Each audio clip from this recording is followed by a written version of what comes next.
నమో నారాయణాయ.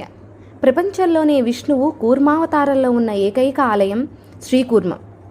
మహావిష్ణువు అన్ని అవతారాలలో దుష్ట శిక్షణ జరిగింది, కానీ కూర్మావతారంలో మాత్రం ఇలా కాలేదు.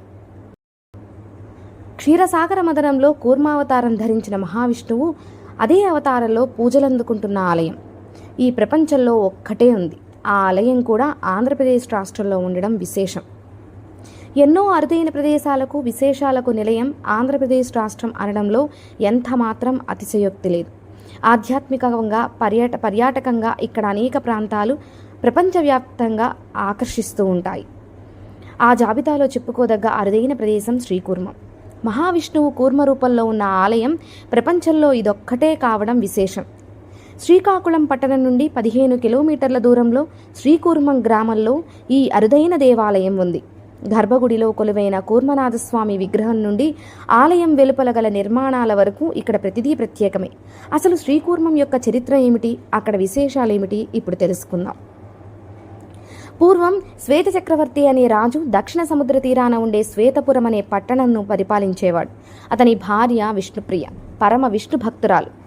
ఓ రోజు ఏకాదశి వ్రత దీక్షలో ఉన్న ఆమె వద్దకు భర్త శ్వేత చక్రవర్తి కామమోహితుడై వస్తాడు. దీంతో భర్తను వేచి ఉండమని చెప్పి ఆమె పూజా మందిరంలో విష్ణువుని ధ్యానిస్తుంది. ఓవైపు భర్త, మరోవైపు భక్తి. ఈ సంకట స్థితి నుండి తనను బయటపడేయాలని విష్ణువుని వేడుకుంటుంది. క్షీరసాగర మదనంలో కూర్మ రూపమున్న దేవతలను ఆదుకుంటున్న విధంగా తనను ఆదుకోమని ప్రార్థిస్తుంది. ఆమె మొర విన్న విష్ణువు అక్కడే గంగను ఉద్భవింపజేస్తాడు. ఆ గంగ ఉధృతంగా రాజువైపుకు రావడంతో అతడు భయంతో పరిగిడి ఓ పర్వతం పైకి ఎక్కుతాడు. అక్కడ ఏం జరిగిందని మంత్రిని వివరంగా అడగడంతో అతడు చెప్పింది విని పశ్చాత్తాపం చెందుతాడు. తనకు మరణమే శరణ్యమని దుఃఖిస్తున్న సమయంలో నారదుడు అటుగా వచ్చి శ్రీకూర్మ మంత్రాన్ని జపించమని చెబుతాడు. ఈ గంగ వంశధార అనే పేరుతో సాగరంలో కలుస్తుందని, ఇది సాగర సంగమ ప్రదేశమని సెలవిచ్చాడు. శ్వేత చక్రవర్తి కూర్మ మంత్రంతో కొన్నేళ్ల పాటు విష్ణువుని పూజించగా ఓ రోజు మహావిష్ణువు కూర్మావతారంలో చక్రవర్తి తీర్థ గుండం నుండి బయటకు వచ్చి దర్శనమిస్తాడు. దీంతో రాజు అక్కడే స్వామిని కొలువై ఉండాలని కోరగా విష్ణువు తన చక్ర ప్రయోగము చేసి ఓ వటవృక్షం కింద క్షీరజలంతో కూడిన కూర్మగుండంను సృష్టిస్తాడు. చక్రం వెళ్లిన మార్గం నుండి ప్రత్యక్షమైన శ్రీ మహాలక్ష్మితో కలిసి లక్ష్మీ సమేత శ్రీకూర్మనాథునిగా స్వామివారు అక్కడ కొలువై ఉన్నట్లు చెబుతారు. ఆలయానికి శాపం. ద్వాపర యుగం కాలంలో బలరాముడు శ్రీకూర్మ దర్శనానికి వచ్చిన సమయంలో క్షేత్రపాలకుడైన భైరవుడు ఆయనను లోనికి అనుమతించడు. దీనితో ఆగ్రహానికి గురైన బలరాముడు భూమిపైన మరెక్కడా కూర్మావతారంలో ఆలయం ఉండకూడదని శపిస్తాడు. అందువల్లే ప్రపంచంలో ఉన్న ఏకైక కూర్మావతార క్షేత్రంగా ఇది ప్రసిద్ధికెక్కినట్లు చెబుతారు. పద్మపురాణంలో కూర్మావతారానికి మరొక కథనం ఉంది. అదేంటో తెలుసుకుందాం ఇప్పుడు. శివుడు పార్వతికి కూర్మావతార వృత్తాంతాన్ని ఇలా చెప్పాడు. ఒకసారి దూర్వాసుడు మేరుపర్వతం వద్దకు వెళ్ళి అక్కడున్న కిన్నరుల చేత పూజింపబడ్డాడు. తర్వాత అతడు త్రిమూర్తులను కలిసి వారిని పూజించి ఇంద్రుని చూడడానికి బయలుదేరారు. దారిలో అతనికి అప్సరసలు పారిజాత పుష్పమాలలను ఇచ్చారు. దూర్వాసురుడు ఆ మాలను తీసుకుని స్వర్గానికి చేరుతుండగా అతనికి ఎదురుగా ఇంద్రుడు ఐరావతంపై వస్తూ కనిపించాడు. దేవేంద్రుణ్ణి చూసి దూర్వాసుడు గౌరవంగా తన వద్దనున్న పూలమాలను ఇచ్చాడు. ఇంద్రుడు ఆ మాలను ఏనుగుల తలపై ఉంచాడు.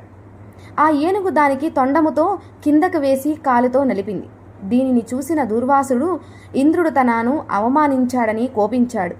అతడు ఇంద్రుడిని, ఓరి, నీవు సంపద కలిగి ఉండుట చేత అహంకారంతో నన్ను అనుమానించావు, ఇకపై నీ వద్ద లక్ష్మీదేవి ఉండదు అని శపించాడు.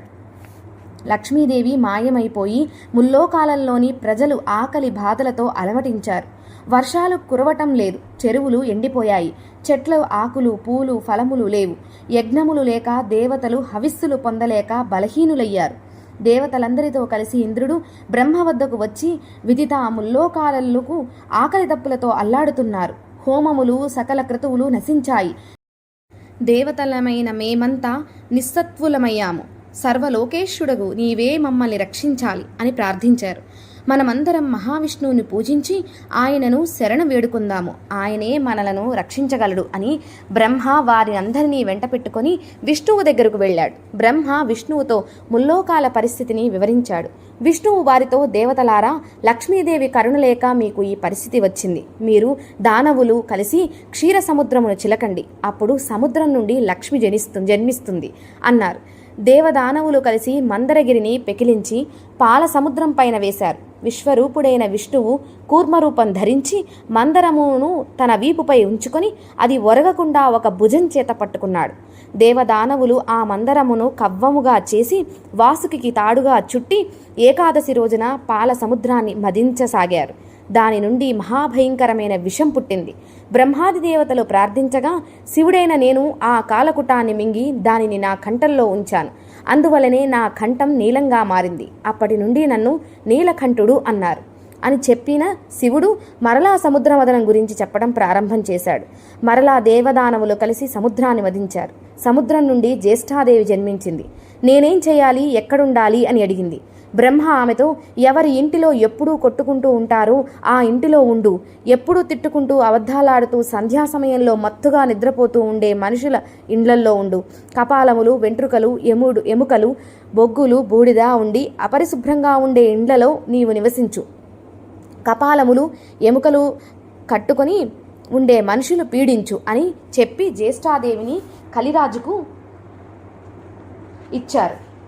దేవదానవులు మరలా పాల సముద్రాన్ని చిలకగా వారుణీదేవి పుట్టింది. ఆమెను ఆదిశేషునికిచ్చారు. తరువాత సౌపర్ణి పుట్టింది. ఆమె గరుత్మంతుని భార్య అయింది. తరువాత అప్సరసలు, గంధర్వులు జన్మించారు. ఐరావతము అను ఏనుగు, ఉచ్చేశ్రవణము అను గుర్రము, పారిజాతము వృక్షము, కామధేనువు జన్మించాయి. వీటిని ఇంద్రుడు తీసుకున్నాడు. ధన్వంతరి జన్మించాడు. ద్వాదశి రోజు తెల్లవారుజామున సముద్రాన్ని మదిస్తుండగా లక్ష్మీదేవి జన్మించింది. అందరూ లక్ష్మిని స్తుతించారు. ఆమె దేవతలను వరం కోరుకోమన్నది. వారు లక్ష్మిని విష్ణుమూర్తి వక్షస్థలంలో ఉండమని ప్రార్థించారు. ఆమె అట్లే అన్నది. అంతలో చతుర్భుజుడైన విష్ణువు ప్రత్యక్షమయ్యాడు. దేవతలు విష్ణువుని, లక్ష్మిని స్వీకరించమని ప్రార్థించారు. ఇద్దరిని కూర్చోబెట్టి దేవతలందరూ ఆ లక్ష్మీనారాయణలను స్తుతించారు. అప్పటి నుండి ముల్లోకాలలో కరువు పోయి ధనధాన్యములతో ప్రజలు సుఖంగా ఉన్నారు. ఇవి శ్రీకూర్మం యొక్క విశేషాలు.